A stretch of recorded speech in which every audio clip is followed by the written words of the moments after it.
All right, guys, welcome to the first weekly stream summary. I think it's what I'm gonna end up calling this. But yeah, I did stream on last Friday and Saturday, and I will show you what I've done. I am actually just at spawn right now. I think this is the tower where I blew up the first night. um, but yeah, I am at spawn. I am actually just looking around to see what areas or what the area looks like, I should say. I never really got a good look at it. And then I figured, I don't think I've showed you guys the spawn area. So I figured I would start recording to kind of show you guys a little bit here. Pretty much we spawn in this little hut here. This was built by Twitch367. He has a little bed and we have some food here if you need as well. And the share stone. So the way the share stone works is even if you haven't been to someone's base, if they have a share stone, it will automatically be included in here. So you can create a share stone, you put it down, and it'll have everyone's base that has a share stone there. That's actually pretty cool. But yeah, he created this little hut here, a little spawn hut, and then there's a little walkway to this this little dock as well. And there's some bolts here if you want to go out. Oh, here we go. Want to go out there, and now this is only a lake, not an ocean, so you won't go too far, but it is what it is. But yeah, so I was looking around here to see how the area looks because I do plan on building something here, and maybe I might be starting tonight. So this is actually going out on Saturday. I was planning for it to go out a day earlier. However, there was some network issues in my area, and I couldn't even get on the server to record. So yeah, this is gonna be going out on Saturday. And if you want to watch me live, I will be live at 10 p.m. Eastern, or 10:30 p.m. Eastern. And I will be doing some building here along with some other things. And yeah, so I was just looking at the area, see where I can build something, and kind of look around the the scene to see what kind of colors I want to use here. But we'll see how that goes. Let's go back home, and I will show you guys what I did this past week. All right. So first off, I have a banner. Actually, I have three. I have two more. I've killed a couple of these banner guys because they come up to my house. They literally just come up to my house and start attacking me. And I've been trying to avoid not killing them. Actually, I don't even know what happened to the bad omen. I had bad omen recently. Does it go away by itself? Maybe when you use the waystones. Maybe I don't know. That's weird. But yeah, I don't have bad omen anymore. But I was avoiding them to not get bad omen. But yeah, I guess that's not a big problem. So yeah, so what I did this week, I planted a bunch of these crops. Again, this is going to be for creating a bunch of different foods. There is the hearts that you get with X amount of foods that you eat.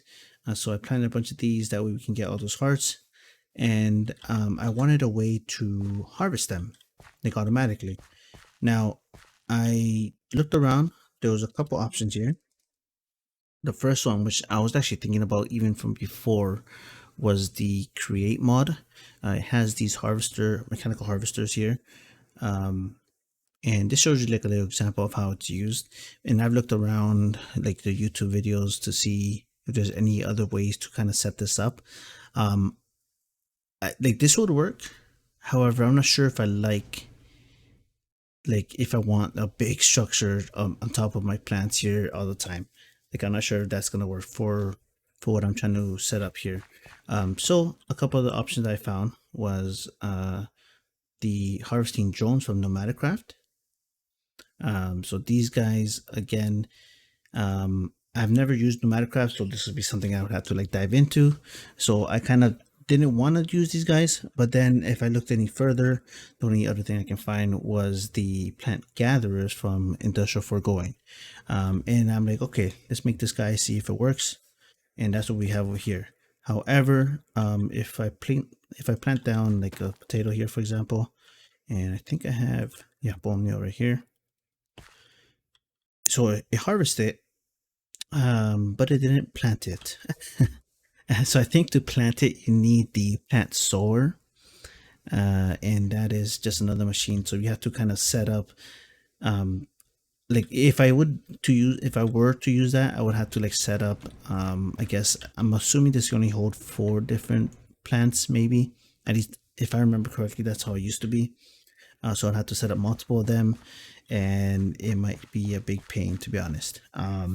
So I figured, you know what, we have the harvesting drones. I actually created them over here. I got into PneumaticCraft. If you look at the quest book here, I did all these guys, and the only thing left to do is actually getting the the programmer, and making them programmable. So I got to do that, and once that's done, I think that should be pretty cool. You should see a couple drones going in here, collecting and harvesting, and hopefully that works for what I want. However, like I said before that, I did try the industrial foregoing stuff. Um, so what I had to do is create plastic. And to create plastic is pretty much, you get a fluid extractor, you put any type of log in front of it, and it'll extract latex from it.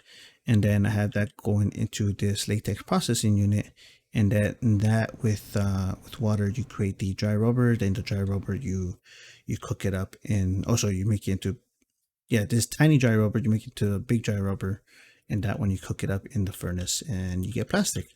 So yeah, that wasn't too bad, and that's why I wanted to go that route. But since it didn't work, I had to go with PneumaticCraft. Now, I did go through the quest. There's a few learning things I had to do.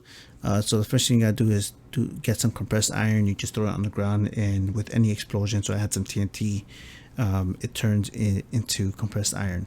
And that is the initial start. However, to get when you do the explosion version, there is a chance, I think 80% or 20% chance to lose it, so you only get 80% of the materials back.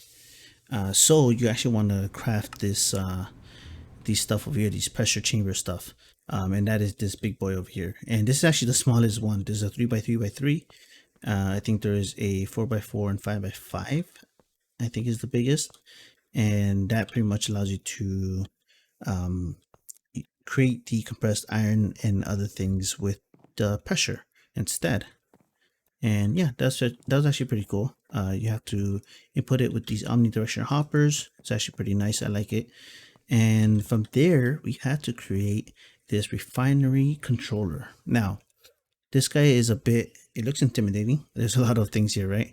But pretty much all you gotta do is get some crude oil, and you put it in here. Now it has to heat up to 100 degrees. Now I'll show you how to get to that in a second. But then once it does that, it splits the crude oil into diesel, kerosene, gasoline, and LPG. Now, because it has 4 different liquids it splits into, you have to have 4 different refinery outputs.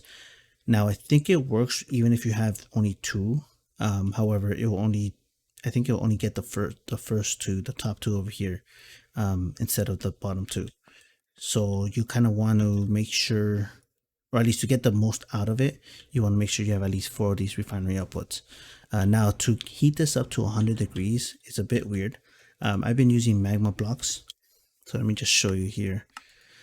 So magma blocks, they can heat up. This is the temperature. See, I'm not sure how the temperature works, but this is the temperature, and then there's a thermal resistance. Yeah, and then so this heats up, and after a bit of time, it turns it into netherrack. When it pretty much it's done, you got to change it.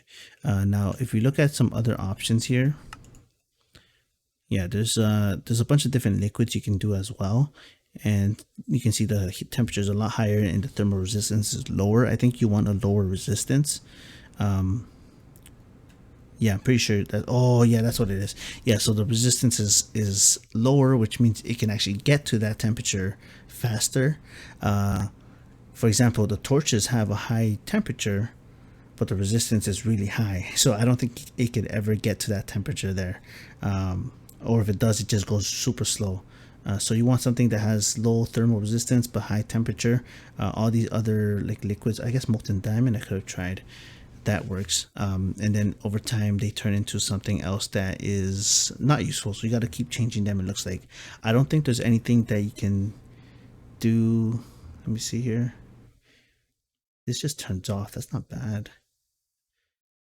Yeah, I don't think there's anything that doesn't turn into anything like else, so you can just keep it on forever. Um, so yeah, it is a bit. Oh, I guess there's the blaze burner Kindle. Oh, okay. Oh, but you have to turn them on. Yeah, yeah. So you can't just. At least there's no passive way to create the heat. So that kind of sucks. But yeah, I just been using the magma blocks. I surrounded all of it, so the more blocks you have surrounded, the faster it'll heat up. And yeah, we can actually, I can even show you guys here. If I put a couple guys even in front of it, you will start to see the heat going up here. And at 100 degrees, it will start to actually convert this to the 4 different liquids. And then to get, so we needed this to get the plastic. I did not want to do that. So the plastic is this LPG stuff right here. And then you grab some of that. Right now it's covered, but I have some in here, or at least I think I did, or converted. You grab some of that and you put it into this thermopneumatic processing unit or processing plant. And then that, along with some coal, it converts into molten plastic. And then you grab the plastic and you place it on the ground anywhere, and out pops up some plastic sheets. Now, there does seem to be a bug, at least in the version that we're in, where the plastic sheets don't seem to get triggered in the quest over here. So I'm not sure what to do about that. Yeah, I don't know what to do about that. So that's a bug, and just be aware, I guess. Be aware of it. But yeah, that's pretty much what I did over the weekend last time. Or I guess throughout this week, but I only worked on the weekend. Super busy during the week. But like again, I would try to be on at least one time during the week. Usually it's gonna be like a Wednesday or Thursday or something like that, and then on the weekend for sure I'll be on Fridays and Saturdays. For example, tonight I will be on. If you kind of want to catch me, I will be on at around 10 or 10:30 Eastern, and then I'll be playing for a couple hours, and honestly not sure how long, but we'll see. We'll see. I do want to get a lot done. I want to get the drones working, so I got to program those guys, and then I want to start working on the building that I want to build for Spawn. So if you want to watch me, go ahead to twitch.tv/drodriguezgaming, and I will see you there. But for now, that is going to be it for this little summary, and I will see you guys next time.